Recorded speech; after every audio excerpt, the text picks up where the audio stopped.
Сайн байцгаана уу манайхаа бүгдэнд нь өглөө өдөр орой мэндийг хүргэе. Энэ цагаар дамжуулан бүгдээрээ хамтдаа Деборагийн дүрээр ярилцгаая. За ингээ Ихүүд гэдэг нэг нас барсны дараа Израилийн хүүгүүд яаж байгаа вэ гэхээр эзний мэлмид дахин мууг үлдэж байгаа. Тиймээс эзэн тэднийг Хазорт хаанчилж исэн Канааны хаан Эйбиний гарт тушааж байгаа. За энэ Эйбиний цэргийн удирдагчийг хараад үзэх юм бол Сисера гэдэг нэг юм байсан байна. За тэр Харошет Хагоимд амьдарч исэн нэг юм байна. За ингээд тэд 900 төмөрт хэрэгтэй байсан бөгөөд 20 жилийн турш Израилийн хүүгүүдийг харгислан дарлаж байсан учраас Израилийн хүүгүүд эзнээс хашгиран гуйж байгаа. Тэр үед бол Лапидотын эхнэр иш үзүүлэгч Дебора Израилийг шүүжсэн байна. За ингээд Деборагийн дүрийн талаар гарч ирж байгаа. За энэ Дебора буюу тэр эмэгтэй Ефраимийн уулархаг нутагдах Рама болон Битэлийн дунд байдаг Деборогийн далдуу модны дор суудаг байсан баг. Ингээ Израилийн хүүгүүд маргаана таслуулж шүүгдэхийн тулд түүн дээр ирдэг байсан байх нэ. Ингээ Кэдэш Нафталд амьдардаг Абинаимын хөвгүүн Баракт Дебора илч илгээж хэлж байгаа. Израилийн бурхан эзэн тушааж байна. Яв Табор ууланд гараа. Өөртөөгөө хамт Нафтал болон Зебулуны хүүгүүдээс 10,000 ирсийг дагуул. Би Эйбиний цэргийн жанжин Сисераг тэргнүүдтэй болон олон цэрэгтэй хамт Гишон голын зүг та нар руу явуулаад та нарын гарт тушаана гэж ингэж хэлүүлж байгаа. За тэгтэл Барак Дебород хэрвээ та надтай хамт явбал би явнаа.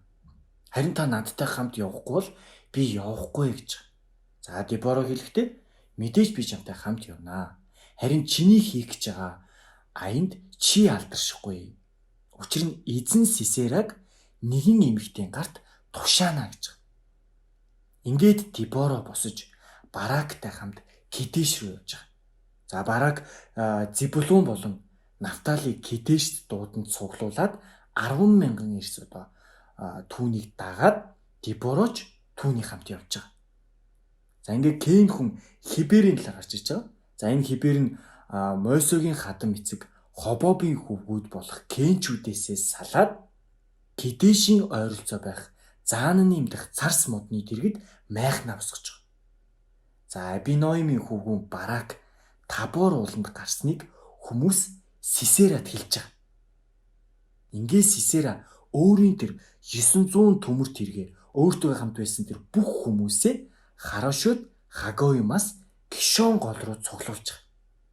За ингээд Дебора Баракт хандан за босоо өнөөдөр эзэн чиний гарт Сисераг өгнө. Эзэн чиний өмнө явсаа гэж хэлж байгаа. Ингээд Барак Табор уулаас 10,000 эрсийг дагуулan бууж байгаа. За эзэн Баракийн өмнө Сисера болон түүний бүх цэргүүдийг элдний ирээр хядсанд Сисера яаж байгаа вэ гэхээр тэргээ хаян явганаар цугтж байгаа. За Барак тэрэг болон цэргүүдийн Харошет Хагоимаас холын холд нэхэн хөөж Сисерагийн цэргүүдийг нэгийг нь ч үлдээлгүйгээр бүгдийг элдний ирээр цавчин унгааж байгаа. Харин Сисера яаж байгаа вэ гэхээр Кен хүн Хиберийн эхнэр Ели майхан руу явган цугтж ирж байгаа. За учир нь Хазорын хаан Эйбин нь Кен хүн Хиберийн гэр бүлийнхэнтэй сайн харьцаатай байсан баг.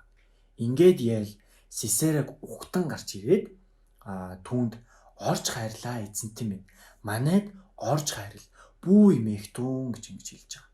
За Сисера түүний майханд ороод Ел түүнийг эсгийгэр бүтээж байгаа. За ингээд Сисера түүнд жах усуулгаач би цангаж ийна гэж. За Ел сүйтэй байсан арьсан тулмыг онгойлгож түүнд уулгаад түүнийг дахин бүтээж байгаа. За Сисера түүнд нэгэн зүйлийг хэлж байгаа. Юу хэлж байгаа вэ гэхээр чи майхны үүдэн зогсоод хэрв хин нэгний нэрч энд хүн байна уу гэж чамаас асуувал байхгүй гэж хэлээрэй гэж. Харин Хиберийн эхнэр Ел яаж байгаа вэ гэхээр майхны гадс аваад гартаа алах барьж сэмхэн түүн рүү ойртож очиод чамархай руу гадсаа шааж газар тань зоож. Ингээд Сисера ядарсан байсан учраас бүх унтсан баг. Ингээс Сисера нас барж Барак Сисераг хөөж ирэхэд Ел түүнийг угтан гарч ирээд наашрээ. Таны хайж байгаа хүнийг би танд харуулъя гэж. Ингээ Барак майханд ороод үзэхэд нь Сисера чамархайда майхны гадас зоолгоостой үхсэн хэвтэж байгаа талаар гарч ирж байгаа.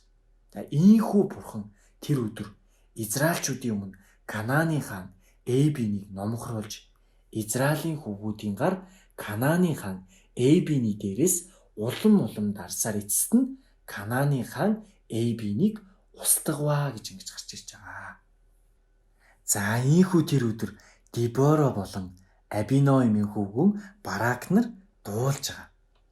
За ингээ газар нутг нь 40 жилийн турш амар тайван байлаа гэж ингэж гарч ирж байгаа. За та нар маань Библи судрын шүүгчд номын 4-5 дугаар бүлгээр дамжуулан Дебора болон Барак за энэ Сисерагийн төрүүдийг илүү тодорхой уншиж сонирхоод үзээрэй. За өнөөдрийн дугаар маань энэ хүрээд өндөрлж байна. Дараагийнхаа дугаараар уулзцаая. Баяртай манайхаа.